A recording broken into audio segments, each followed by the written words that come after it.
अंतर्राष्ट्रीय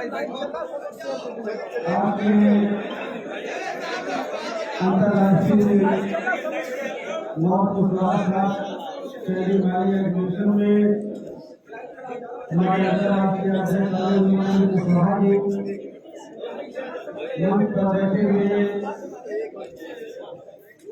बिहार मिलकर करके आए बहुत सारे हमारे साथी, महाराष्ट्र से आए हुए हमारे साथी, उत्तराखंड से हमारे चंद्र साहब, बहुत सारे हमारे सम्मानित मंच में हमारे सम्मानित महानुभाव हैं। सभी का मैं स्वागत और अभिनंदन करता हूँ। सबका नाम इसलिए व्यक्तिगत तौर पर नहीं ले रहा हूँ कि काफी समय लग जाएगा, इसलिए मैं क्षमा मांगते हुए सम्मानित मंच के करके अपनी बात शुरू करना चाहता हूँ। आज के इस सम्मेलन में आए हुए हमारे सभी सम्मानित साथियों, साथियों, आप लोगों ने हमारे जितने अधिक लोग आए हैं, सबके विचारों को आपने गंभीरता से सुना और सुन करके आप लोगों ने समझने की कोशिश की होगी। आज से लगभग 2-3 साल पहले आदरणीय उपेंद्र कुशवाहा जी से जब मेरी मुलाकात हुई तो कुछ राजनीतिक पहलुओं पर भी उनसे चर्चा हुई कि महासभा में मैं भी काम करता हूँ, समाज को आगे ले जाने के बारे में सोचता हूँ और बार बार सोच करके विचार करके कभी राजनीति की तरफ बढ़ता हूँ, कभी सामाजिक संगठन की तरफ बढ़ता हूँ। मैं ये सोच नहीं पाता हूँ कि किस रास्ते पर मैं चलूँ, किस रास्ते पर न चलूँ। काफी विचार विमर्श होने के बाद उन्होंने कहा मुझे एक दिन कि मैं इस नतीजे पर पहुंचा हूँ कि अगर देश के गरीब को, कमजोर को, पिछड़े को, दलित को, अधीनस्थ को, चाहे मौर्य समाज है, कुशवाहा समाज है, चाहे सैनी है, चाहे माली है, अगर इनको हर शिक्षा दिलाना है, अगर हम इनको चाहते हैं कि इनको और इनके बच्चों को जीवन के हर पहलू में आगे बढ़ने का मौका मिले तो हमें राजनीति निश्चित रूप से करनी होगी। उन्होंने 3 साल पहले ये तय किया। उन्होंने बताया कि मेरे साथ में नेपाल के, म्यांमार के, श्रीलंका के कई देश के साथी जुड़े हुए हैं। हम लोगों ने अंतर्राष्ट्रीय कुशवाहा महासभा का गठन किया है। नेपाल के माननीय सांसद जी को आना था, आते वक्त परसों नोटिस टेस्ट कराया और कोरोना पॉजिटिव निकल आया। उनका फोन आया मुझे कि मैं आना तो चाहता था, मेरी तबीयत भी ठीक है, लेकिन मेरी रिपोर्ट पॉजिटिव कहती है, इसलिए मैं नहीं आऊँ। इसलिए वो नहीं आए। बहुत सारे साथी जो आना चाहते थे, इस महामारी की वजह से इस सम्मेलन में नहीं आ पाए, लेकिन फिर भी इतने मौसम खराब होने के बाद हमारे जो उत्तर प्रदेश के साथी हैं, बनारस के अलग अलग के साथी, बनारस मंडल, मिर्जापुर मंडल, आजमगढ़ और इलाहाबाद के साथी हमारे कितनी बड़ी संख्या में आए, उनके लिए मैं अपनी तरफ से और उपेंद्र जी की तरफ से जो हमारे मेहमान मंच में बैठे हैं, उनकी सबकी तरफ से आप सब लोगों को दिल की गहराइयों से धन्यवाद देता हूँ। साथियों, यही बातें तो आपकी सबकी सुनी हुई है। मैं अक्सर वही बातें कहता हूँ जो लगभग 5 साल से 8 साल से कहता चला आ रहा हूँ। हमारे कुशवाहा महासभा के मुख्य राजीव महासचिव सुषमा जी बैठे हैं, उससे भी मेरी बहुत बार राजनीतिक पहलुओं पर चर्चा हुई और तो अगर वो भी सहमत है कि हमें राजनीति की तरफ कदम बढ़ाना होगा। आज उत्तर प्रदेश में चुनाव का समय है, ऐसे मौके पर हम लोग ये अधिवेशन कर रहे हैं। निश्चित तौर पर ये सोचने के लिए, विचार करने के लिए हम यहाँ बैठे हैं कि हमें कौन सा रास्ता अख्तियार करना है, कौन से रास्ते पर हमें चलना है जिससे हमारा हित हो सके, हमारे बच्चों का हित हो सके। कल जब मैं हाल में आया, ये सारनाथ ही है, भगवान बुद्धा की भी धरती है, संत कबीर की भी धरती है, रविदास की भी धरती है, और काशी भी है, भगवान शिव की भी धरती। जब मैं व्यापार गेट में जब मैं घुसा तब जब पहले गेट पर घुसा मैं यहाँ से प्रवेश करते हैं तो भगवान बुद्धा की मूर्ति थी। तो भगवान बुद्ध की मूर्ति को देखा और प्रणाम किया, और भगवान बुद्धा के जो आचार्य मार्ग लिखे हुए हैं, दोनों तरफ एक तरफ 4 और दूसरी तरफ 4, मैंने उनको पढ़ा। बनारस में आज बैठे हैं, सारनाथ में बैठे हैं, तो इसके तौर पर आप सब लोग भगवान बुद्धा के आचार्य मार्ग के बारे में जानते हैं।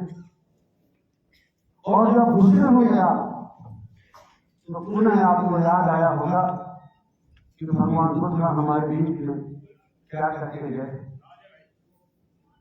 मैं थोड़े से शब्दों में रिपीट करूं।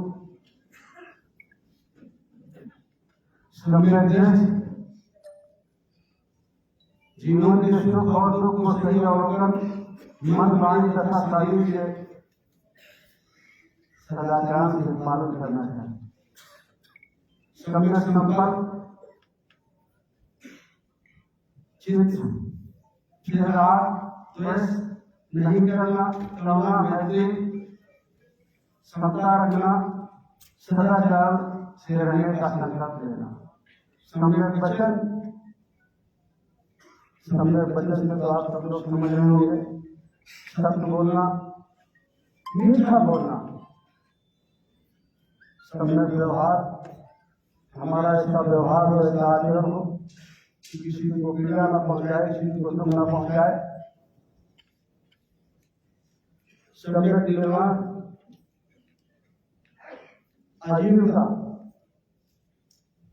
जिससे हमारा जीवन पालन होता है। कोई हम ऐसा काम धंधा न करे जो किसी को धोखा देकर धन कमाया गया हो, किसी से झूठ बोल कर कमाया गया हो, किसी को कष्ट देकर कमाया गया हो।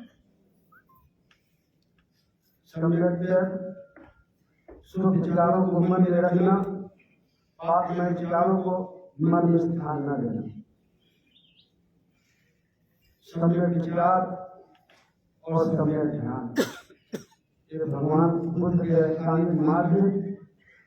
और मैं ऐसा मानता हूँ कि जब आज हम सारनाथ में हैं तो सारनाथ के रहने वाले जितने हमारे साथी हैं तो सभी भगवान बुद्धा को किसी न किसी रूप में याद करते हैं। ये सच है कि भगवान बुद्धा को याद तो हम सब लोग करते हैं, लेकिन आचरण में, व्यवहार में 5 से 10% लोग हम उसको मानते हैं। भगवान बुद्धा हमारे मन में घर के जब दरवाजे तक पहुंचते हैं तो रहते हैं, और जब घर के अंदर पहुंचते हैं तो जो हमारी गृहिणी है, जो हमारी माँ रहती है, वो कहती है कि बुद्धा को बाहर रखो और बुद्धा को अंदर लाने की जरूरत नहीं। ऐसा लेकिन फिर भी जब हम सारनाथ में हैं, और सारनाथ को और भारत देश को अगर याद करता है कोई तो भगवान बुद्धा की वजह से याद। और ये भी मानने की जरूरत है, जहाँ हम बुद्धा को याद करते हैं वहाँ हमें कबीर को भी याद रखना जरूरी है, संत रविदास को भी याद करना जरूरी है। और अगर हम संत रविदास को, कबीर को और बुद्धा को याद करते हैं तो शंकर भगवान से हमारा कोई दोष नहीं होना चाहिए, उन्हें भी हम याद करें। अगर हम एक भी महापुरुष को ठीक से जान लेते हैं तो दूसरे को जानने की कोई बहुत ज्यादा आवश्यकता नहीं होती।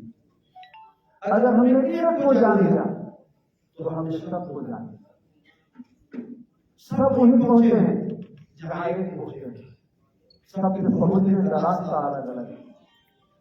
कोई बुद्धा के मार्ग पर चल के पहुंचा, कोई महावीर के रास्ते से चला, कोई कबीर के रास्ते से चला, कोई रविदास के मार्ग रास्ते से चला। और जब आप इसे कोई कर करके पहुंचे तो आपका भी रास्ता अलग होगा।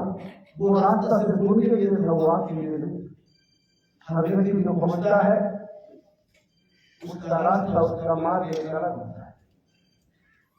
तो आज जब हम सारनाथ में बुद्धा को, कबीर को, शंकराचार्य को, भगवान शंकर को याद करते हैं तो उनके बताए हुए रास्ते पर चलने के लिए कोशिश नहीं करना। कोई भी परमात्मा, कोई भी ईश्वर ये कतई नहीं कहता कि आप अपने कर्तव्य का पालन न करें। कोई भी महापुरुष ये कतई नहीं कहता है कि आप विश्वास में रहें। कोई भी महापुरुष ये नहीं कहता है कि आप अपने और अपने बच्चों के हक के अधिकारों की रक्षा न करें। अगर आप इस धरती में आए हैं और गृहस्थ आश्रम में हैं, आपको जीवन जीना है तो आपको अपने और अपने बच्चों के बारे में, उसकी दुख तकलीफ के बारे में, उसके भविष्य के बारे में, एक अच्छे माँ बाप होने के नाते उसके बारे में सोचना आपकी जिम्मेदारी। और जो माँ बाप ये नहीं सोचते वो अच्छे माँ बाप नहीं हो सकते। इसलिए हम अपने बच्चों को अच्छा जीवन कैसे दे सकते हैं, इस बारे में चिंता हमारी आपकी सभी में होना चाहिए। जब मैं कभी आपसे राजनीति की बात करता हूँ तो मैं इसलिए कतई नहीं करता हूँ कि मैं एक राजनीतिक आदमी हूँ, इसलिए मैं राजनीति की बात करता हूँ। मैंने बहुत बार आप लोगों के बीच में कहा है कि मैं सोशल वर्कर का मैं माफ, जैसे आप लोग आज बैठे हैं बैनर के नीचे, मैं यही तस्वीर में रहना चाहता। मैं कभी नहीं चाहता था कि मैं राजनीति के झंझट में पड़ूं। लेकिन जब मैं इस मंच में मैंने आना शुरू किया, जब मैंने सोचना शुरू किया, जैसे सूर्यचंद्र जी कह रहे थे कि अगर पूरी तरह काम करती है पहले की जब मैं सिर्फ देता हूँ तो थानेदार को नहीं सुनता है, कप्तान नहीं सुनता है, कलेक्टर नहीं सुनता है, कोई अधिकारी नहीं सुनता है। जब शुरुआत हुई हम लोगों के जब झगड़े फसाद होते थे गाँव में,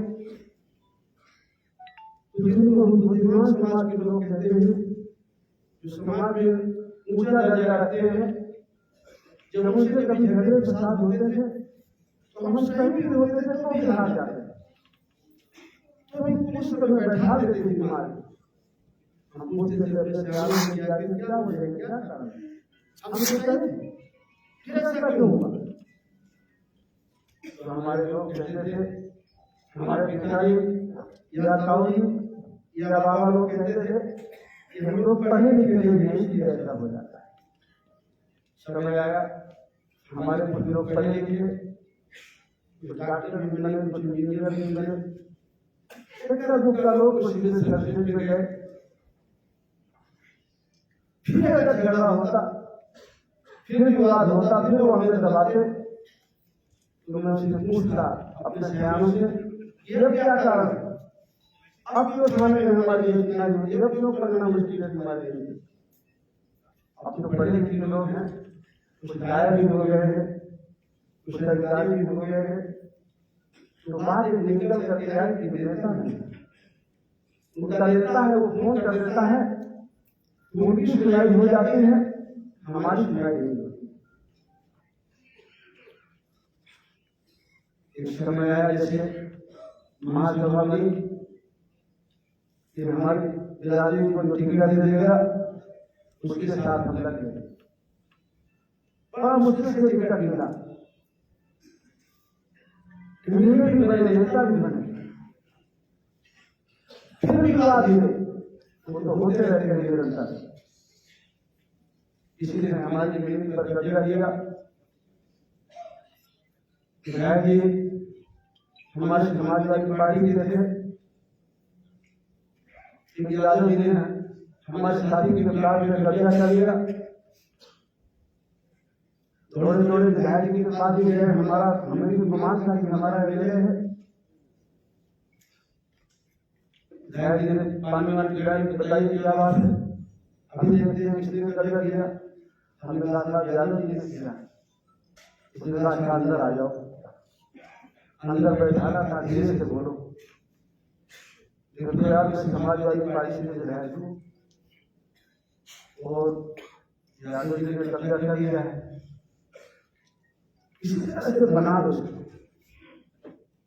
और अगर मैं तुम्हारे साथ खड़ा हो जाऊंगा तो फिर अगली बार मेरा टिकट कट जाएगा।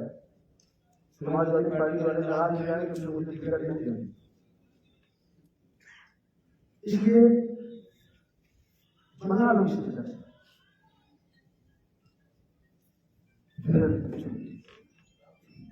गुस्सा आया, इसलिए ये नहीं सुनता है। अगली बार इसको हटाएंगे, दूसरे को बनाएंगे। अगली बार बीजेपी का बनाया हमने, और इतिहास में पहले से झगड़ा हो गया। और जब पहुंचे विधायक जी के पास, तो विधायक जी ने कहा कि मैं अभी फोन करता हूँ थाने, अभी मैं जीवन को कहता हूँ जमीन के नाम लेगा, नफा देगा, और थाने में कहता हूँ बहुत दिन चला जाएगा, चिंता मत करो। किससे झगड़ा हो गया? पार्टी से। तो विधायक जी बड़ा चुप हो गए। उन्होंने कहा यार किसी और से होती तो यार बात दूसरी होती। मैं भारतीय जनता पार्टी का विधायक हूँ, थोड़ा समझो। मुझे टिकट नहीं मिलेगा, अगली बार कि मैं तुम्हारे साथ खड़ा हो जाऊंगा। यार थोड़ा समझो यार, उसे बना लो यार। तुमने ये समझा कि राजनीति में तो पावर है, ताकत है, लेकिन कौन सी राजनीति में ताकत है, कौन सी नेता में ताकत है? अगर बीजेपी से नेता बनाए हैं हमने और फिर हम ये समस्या लेके जाते हैं, उसको व्यक्तिगत की चिंता है, उसको चिंता है कि मुझे अगली बार टिकट नहीं मिलेगा, मैं आपके साथ नहीं खड़ा हो सकता हूँ। शायद आप लोगों ने इस बात को अपनाया होगा, आप लोगों ने समाजवादी पार्टी का भी विधायक बनाया होगा, कांग्रेस का भी बनाया होगा, बीजेपी का भी बनाया होगा, बीजेपी का भी बनाया, तो सबको आपको अनुभव होगा। जैसे अनुभव आपको है वैसे अनुभव मुझे नहीं। धीरे धीरे मैं समझने की कोशिश करता रहा कि आखिर कहाँ ताकत है, कहाँ पावर है, कौन सी ऐसी जगह है कि जहाँ हमारे लोग पहुंचे, गरीब लोग पहुंचे, वहां उनके साथ अन्याय अत्याचार न हो, उनकी सुनाई होती है। एक तो अधिकारी कर्मचारी है, एक लोग जो है उनको सही जगह नहीं मिलती, उनको पोस्टिंग नहीं मिलती, और अगर किसी की पोस्टिंग हो भी जाए तो वो काम नहीं कर सकता, वो मन मार के रह जाएगा लेकिन आपका काम नहीं कर पाएगा। मैंने शाहजहांपुर की एक घटना आपको बहुत बार सुनाई है, आज भी सुनाता हूँ। मैं बरेली गया हुआ था शाहजहांपुर में, एक अपना आदमी दरोगा था और जिसकी सरकार थी उसका और कुशवाहा जी का झगड़ा हो गया। जमीन का मामला बहुत होता था। जब थाने में बात गई तो कुशवाहा जी सही थे, दरोगा जी भी कुशवाहा जी थे, लेकिन कुशवाहा जी सही होते हुए दरोगा जी ने कुशवाहा जी को 4 लाख मारे। मैं पहुंचा बरेली एक दिन, वो मुझसे मिलके मिलने आए, वो दरोगा जी मेरे बच्चे थे। उन आदमियों को पता था कि दरोगा मिलने जरूर आएगा मंदिर से रात को, तो वो रात को जगते रहेंगे 1:30 बजे। मैं उन्हें कहूँ कि जाओ सो जाओ, कानून में मत बैठे। और जब वो आया तो तुरंत अंदर घुसाया था, जिसने हमको बहुत मारा। तो मेरा वकीलों मारा तो बताने लगे साहब हमारी जमीन में शिवाजी जी ने कब्जा कर लिया था और हम सही के साथ उसके बाद इन्होंने हमको मारा। दरोगा की तरफ मैं देखा, मैं तो समझ रहा था तो दरोगा जी ने कहा कि साहब मैंने थोड़ा थोड़ा मारा, पंडित जी को खुश करने के लिए, बहुत ज्यादा नहीं मारा। तो उसने कहा, तो कुशवाहा जी ने कहा कि नहीं साहब झूठ बोलता है, बहुत जोर से मारा जी। दरोगा ने जो कहा उसको सुनो, साहब अगर मैं इसको नहीं मारता तो दरोगा कैसे रहूंगा, स्टेशन इंचार्ज कैसे रहूंगा, अगर मुझे थाना अध्यक्ष रहना है तो जिनकी सरकार है मुझे उनकी सुननी पड़ेगी। अगर तो पुलिस कप्तान है नहीं, अगर किसी को जिले में कप्तान रहना है तो आप बड़ी से नगर में पहुंच जाओ तो कप्तान आपकी थोड़ी सुनेगा। अगर उसको कप्तान रहना है तो उसको सरकार आपके साथ नहीं खड़ा होगा, उसकी मजबूरी है उसके साथ। पर आईएएस अफसर तो है नहीं, लेकिन अगर हो भी जाए कोई कलेक्टर आपका है नहीं, अगर काम है तो उनकी पोस्टिंग नहीं, अगर उनको पोस्टिंग मिल जाए तो आप बड़े रुपये से जाओ कि हम कहेंगे हमारा बैकवर्ड कास्ट का पटेल कलेक्टर है या यादव जी कलेक्टर है या मौर्य जी कलेक्टर है, तो आप कलेक्टर के पास जाओ, आप सही होते हुए भी कलेक्टर आपके साथ नहीं खड़ा होगा। अगर उसको कलेक्टर रहना है, जिसकी सरकार है उसको उसके साथ खड़ा होना है। सही है गलत? इस सारी चीजों को मुझे समझने में बहुत समय लगा। ऐसा नहीं है कि मैं शुरू करते ही इन बातों को जान गया। आज मैं 55 साल का हूँ, ये चीजें मुझे जानते जानते जानते जानते 40 साल मेरी जिंदगी से निकल गए। मैं 46 साल तक, जब मैं 36 साल का था तो पहली बार मिनिस्टर बना, और जब मैं 41 साल का दूसरी बार मिनिस्टर बना, और 46 साल का हुआ मैं जेल चला गया, और जब मैं 50 साल का हुआ तो मैं छूटा 4 साल बाद। मैं भारत का पहला आदमी हूँ जिसको मान रखा है 4 साल सरकार ने जेल में रखा।